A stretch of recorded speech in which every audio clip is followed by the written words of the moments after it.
Salut à tous et bienvenue dans ce nouveau podcast proposé par TVLux, enregistré ici à l'entrepôt et qui est consacré à l'histoire de la musique en province de Luxembourg. Pour ce faire, pour la raconter, nous recevons plusieurs invités, dont aujourd'hui Philippe de Bernardy, qui était disquaire à Arlon pendant 30 ans, mais un magasin qui remonte à déjà bien plus loin, Philippe. Tout à fait. Première mouture du magasin, 1869, sous le nom de Bungert, qui était un magasin d'instruments de musique. Le grand-père Bungert, donc il y a eu 3 générations, le grand-père Bungert est référencé comme facteur d'instruments. À côté de la poste, c'est un peu normal. Donc, et la 3e génération, donc Jean Bungert, c'est la personne à qui mes parents ont repris le magasin en 62 et qui est devenu Parc Musique.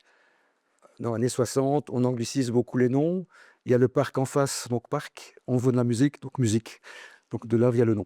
Ton papa était musicien et il allait chercher ses partitions dans ce magasin. Tout à fait, oui. Donc le magasin, donc, au départ, vend des instruments et s'est recyclé petit à petit en vendant des 78 tours, des électrophones, des radios et des partitions. Mon père, qui était musicien professionnel, venait acheter les partitions là. S'est lié d'amitié avec M. Bungert et en 62, quand il a voulu remettre son commerce, ça a matché entre eux et c'est devenu Parc Musique. J'imagine que ça coulait de source pour ton papa aussi, qui était musicien. Tout à fait, oui, oui. Dans un orchestre, c'est ça? Voilà, il était dans les années 50, il faisait partie du premier orchestre de variété d'RTL, qui s'appelait à l'époque Radio-Télé Luxembourg, orchestre qui accompagnait les artistes en direct pendant les émissions. Le matin, il répétait les titres, l'après-midi, l'artiste venait et chantait en direct avec l'orchestre. Et puis après, il a fondé son propre orchestre qui a joué dans les balles, le bal des commerçants en Arlon, au Luxembourg, en France, donc sur les 3 frontières, l'orchestre René de Bernardy. Voilà, donc déjà bien imprégné dans la musique dès ton plus jeune âge, on imagine. Tout à fait, tout à fait. Cours de piano, et puis après, chanteur dans un groupe de rock de la région. C'est ça. Par rapport au magasin en tant que tel, donc tes parents ont continué à vendre des instruments alors, c'est ça, hein? C'est ça, avec en parallèle, des disques, enfin en tout cas les Voilà, à l'époque, donc c'était les 33 tours qui venaient sur le marché. Moi, j'ai encore connu, étant petit, les 78 tours qui étaient vendus. En fait, les 78 tours étaient produits jusqu'à fin des années 50. 78 tours, donc c'est un disque de 25 centimètres qui tourne en vitesse de 78 tours par minute. Donc il n'y a que 4-5 minutes par face. Suite à ça, ils ont créé le vinyle, qui était un 33 tours, donc plus grand, et où on pouvait être 15-20 minutes par face. Et surtout le 45 tours, qui a permis aux artistes de se faire connaître d'une manière beaucoup plus générale dans le monde entier. Le 45 tours, ça alimentait les jukebox, qui étaient des lecteurs de 45 tours dans les cafés. Ces 45 tours étaient donnés dans les radios qui diffusaient les musiques, donc ça a fait connaître les artistes. tu l'as ressenti dans les années 60-70 ça, cette effervescence? Oui, on avait des DJ qui venaient au magasin, qui faisaient leur choix de disques, et puis c'était des trucs qui passaient dans leurs soirées. Oui, c'était vraiment la grande période en fait, l'arrivée du rock également a fait beaucoup. Je dirais les parents des années 60, c'était Tino Rossi, c'était tous des artistes de ce calibre-là. Années 60, c'était vraiment l'avènement des Beatles, des Rolling Stones, toute cette partie du rock, fin 50 déjà avec Chuck Berry et Bill Haley. Donc il y a une effervescence au niveau de la jeunesse qui s'est produite à ce moment-là. Avec plusieurs groupes qui sont passés, dans le magasin ou Tout à fait. À l'époque, on a eu les Surf, qui était un groupe vocal de yéyé, d'origine malgache, qui avait été venu faire une séance de dédicace dans le magasin. Et je me souviens, j'étais petit à l'époque, j'avais 5 ou 6 ans. On avait dû faire appel à la police pour canaliser les gens à l'entrée, tellement il y avait l'émeute. Les gens, c'était la folie. Un orchestre de yéyé qui venait à Arlon, quoi. C'était assez innovant. il y avait d'autres événements d'une telle ampleur qui ont eu lieu, aussi dans le magasin ou c'était vraiment quelque chose d'unique ça, ce concert des Surf, avec, C'est pas un concert, hein, c'était rien qu'une séance de dédicace. ah oui, Ouais, ouais. simplement, Ah d'accord. oui, oui, oui, c'était même pas un concert, ouais. Et je me souviens, on était tout petits, j'étais avec mon ami Jean-Luc Fonck, donc on ne se rendait pas compte vraiment de ce qui se passait. Et le comptoir était assez surélevé. Mmh. On s'était caché en dessous du comptoir et on regardait les pieds des gens qui étaient au comptoir pour avoir leur dédicace. Tu as eu aussi, enfin, en tout cas, le magasin a eu la visite aussi d'un batteur. Tu peux nous raconter ça? Voilà, oui, ça c'est un peu plus tard, quand Cora a été inaugurée à Messancy. Donc il y avait un concert de Claude François qui s'était produit là. Et on était à la fermeture du magasin et il y a un gars tout excité qui vient toquer à la porte. On ouvre évidemment et il disait: «Je suis batteur de Claude François et j'ai oublié ma caisse claire, je ne sais pas où. Il me faut absolument une caisse claire pour jouer, autrement Claude François va me renvoyer», quoi. Et comme à l'époque on vendait encore des instruments, donc il a pu avoir sa caisse claire. Je pense aussi à Léo Ferré. Léo Ferré, oui, qui était en concert quelques jours, c'était à l'ISMA à l'époque. Il passe devant le magasin, il avait besoin de piles pour son dictaphone, je suppose. Et puis, il voit une pochette de 33 tours de Louis et il demande à la voir. Et puis, il commence à engueuler Barclay en disant: «Ce salaud, il sort un disque sans demander mon avis». Et c'était une compilation uniquement sortie pour le marché belge, mais l'artiste n'était pas au courant. On est toujours ici à l'entrepôt pour ce podcast consacré à l'histoire de la musique en province de Luxembourg. Un podcast à retrouver sur Spotify et sur Apple Podcast. Et on vous invite aussi à voir sur YouTube, à venir sur YouTube pour liker la publication, bien sûr, la vidéo. Philippe, donc tu as repris le magasin en 1992 92, c'est ça, avec ouais. alors exclusivement la vente de disques. C'est ça? Voilà, c'est ça. Donc, au fur et à mesure du temps, on a abandonné les instruments pour se consacrer rien qu'au support. Il faut dire aussi qu'en 90, c'était le gros boom du CD. Donc, les gens qui avaient des vinyles à l'époque ont racheté leur collection en CD pour avoir un son de meilleure qualité, une facilité d'emploi aussi que le vinyle donnait moins. Et je suis tombé là-dedans comme ça, quoi. Oui, parce que c'était en plein essor. Tu me disais par rapport, donc je pense que le disque est arrivé en 85, le CD aux alentours de Oui, 85. début 80, même les premiers, c'est 80, 82. C'est ça, ok. Et puis, le support s'est imposé de lui-même de par sa facilité d'emploi. T'as vraiment connu la belle période du disque, on peut le dire, ça alors. Voilà, Ouais, la belle période de CD et le beau renouveau du vinyle c'est ça. qui est revenu dans les années 2000. T'y croyais ça ou pas? Comment ça s'est amorcé? Tu l'as vu venir en fait ou pas du tout? Pas tellement, non. En fait, le CD s'est un peu effondré dans les années 2000. C'est devenu un peu obsolète comme objet. La raison exacte, je ne la connais pas.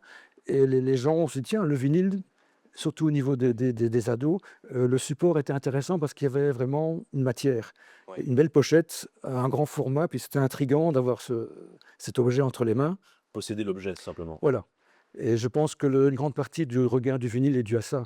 Et de fil en aiguille, les gens se sont rendus compte que des enregistrements des années 60-70, qui étaient à l'époque prévus pour ce support, sonnaient mieux sur un vinyle que sur un CD. C'est ça, Le CD donne comme un petit côté métallique à la musique, un petit côté peut-être plus précis, mais il y avait moins de chaleur au niveau du ressenti. c'est ça. Et autre chose, les gens ont réappris à écouter la musique avec le vinyle. Dans le sens où écouter un vinyle, c'est se dire: je prends 1 heure ou une demi-heure, je mets mon disque, je mets l'aiguille, je m'installe, j'écoute. La face est finie, je me lève, je le retourne. Un CD, souvent on le met en route, ça tourne pendant 1 heure et puis on fait autre chose en même temps, quoi. On peut dire que c'est assez spécial, comme on le disait, c'est tout le paradoxe d'avoir connu la fin du vinyle pour l'avènement du CD et finalement le retour Le du retour du vinyle vinyle, ouais, ouais. et le CD qui revient aussi. Qui revient, oui, Effectivement. mais c'est vrai que ça reste un support facile et pratique, qui ne s'use pas, hein, parce que le vinyle, bon, après quelques centaines d'écoutes, forcément il y a un frottement de l'aiguille dans le sillon. À un moment donné, ça Ouais. s'use, donc le vinyle a moins de performance, forcément. Je sais que j'ai un artiste qui m'avait confié une fois en disant un petit jeune était venu me voir après mon concert pour me dire: «J'achèterais bien votre CD, mais le problème c'est que j'ai rien pour l'écouter», donc Oui, c'est que c'est plus compliqué maintenant, quoi. Oui, oui. oui, c'est vrai que le CD aussi a un peu perdu de sa valeur, de par les écoutes en streaming. Mmh. Allez, vous prenez un abonnement, vous avez genre une qualité une qualité CD, qui coûte rien. Bon, mais il y a pas de support, quoi. C'est juste une écoute. On rappelle qu'on est ici à l'entrepôt pour ce podcast consacré à l'histoire de la musique en province de Luxembourg avec Philippe de Bernardi. Philippe aussi, par rapport à cet univers musical dans lequel tu as été baigné très tôt, tu vas suivre aussi une formation au niveau du son, animer des ateliers radio également, je Tout à crois. fait, oui, non. Donc c'est une vocation qui m'est venue un peu grâce à mon père qui avait un orchestre, de bal. Et je pense, je dois avoir 15 ou 16 ans et il m'a emmené avec lui à un de ses bals et j'ai vu un gars là qui avait une console qui réglait le son pour les différents instruments. Et là, ça a fait tilt dans ma tête, je me dis: «C'est ça que je veux faire».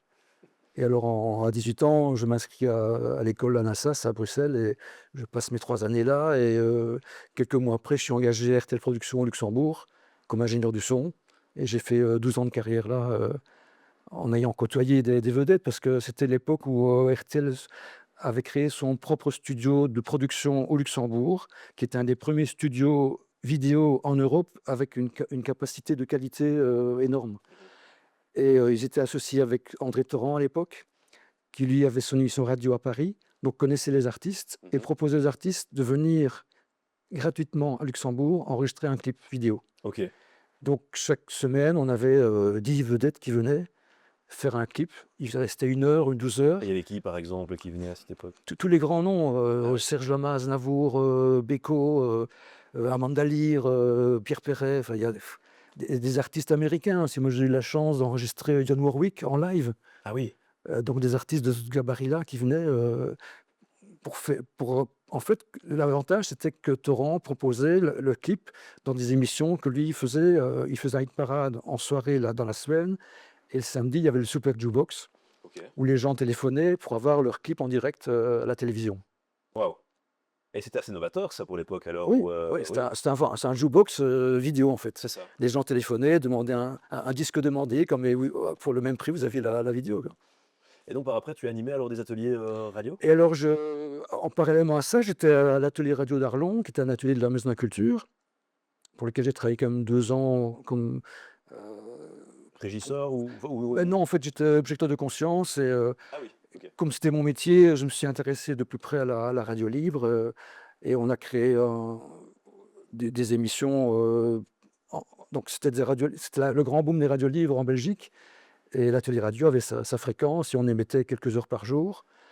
Jusqu'au premier anniversaire, on a fait une semaine complète d'émissions radio avec des Waouh. émissions avec tous des bénévoles et avec des thèmes différents, des artistes qui venaient, etc., locaux et des concerts qu'on avait fait. Le studio se trouvait près de Saint-Donat, là, dans un petit local. Tu restes attaché aussi maintenant à la promotion des groupes locaux, par exemple, toi qui... Tout à fait, oui. Dans le magasin, on a, disons, beaucoup d'artistes locaux produisaient eux-mêmes leurs propres CD. Mhm. Donc, je m'étais mis d'accord avec eux. Mettez vos disques en dépôt, on les vend en prix coûtant. Je ne prends pas de bénéfice, mais on va vous faire connaître de cette façon-là. Tu sais comment ça fonctionne maintenant pour les artistes, du fait que tu as arrêté en 2022? Est-ce qu'ils ont encore des relais aussi conséquents que le tien à l'époque? Oui, bon, la province de Luxembourg a créé, via Benoît Nivelet, une application qui s'appelle l'ampli.be, qui est en fait une application que les groupes peuvent consulter, que les organisateurs peuvent consulter, et qui regroupe tous les groupes musicaux de la région. Donc, il y a des photos, il y a des possibilités d'écouter leur musique, les contrats qu'ils demandent, leurs conditions, etc. Donc, c'est vraiment une application qui est très intéressante pour les groupes locaux, ouais. Alors, j'en reviens aussi à 2022, où tu as fermé boutique, 31 mars 2022, alors, je crois. Tout à fait. Après Euh, 60 ans, à quelques jours près, Parc Musique a été arrêté. Donc, on a fait une petite fête et un hommage Tu as qui reçu m'a... plein de cadeaux, j'en Voilà, suis. des cadeaux et surtout beaucoup d'émotions de la part Oui. de beaucoup de gens, de clients, qui, au bout du compte, sont devenus des amis. Mhm. Parce que bon, faut reconnaître aussi qu'un commerce de proximité, ça crée des liens.